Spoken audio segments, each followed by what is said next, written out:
अनुभव में बदलाव, मानसिक शांति और एकाग्रता। मन की चंचलता धीरे धीरे कम होती है। लगातार जप या ध्यान से विचारों का प्रवाह धीमा होता है और आप वर्तमान क्षण में टिके रहते हैं। कम तनाव और चिंता।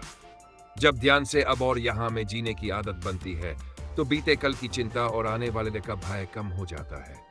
शारीरिक विश्राम। गहरी सांसों और रिलैक्सेशन से शरीर की ऊर्जा संतुलित होती है, जिससे ब्लड प्रेशर, दिल की धड़कन और मांसपेशियों का तनाव कम हो जाता है।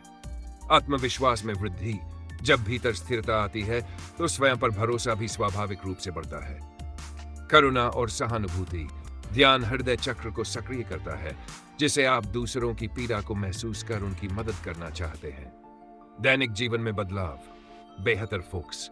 काम या पढ़ाई के समय ध्यान भटकना कम होता है और कार्य अधिक दक्षता से पूरे होते हैं। कम प्रतिक्रियाशीलता।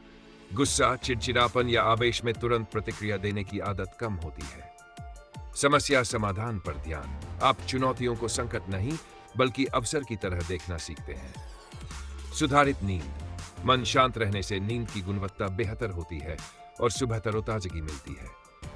यही कारण है कि ध्यान केवल साधना न होकर जीवन जीने का विज्ञान है।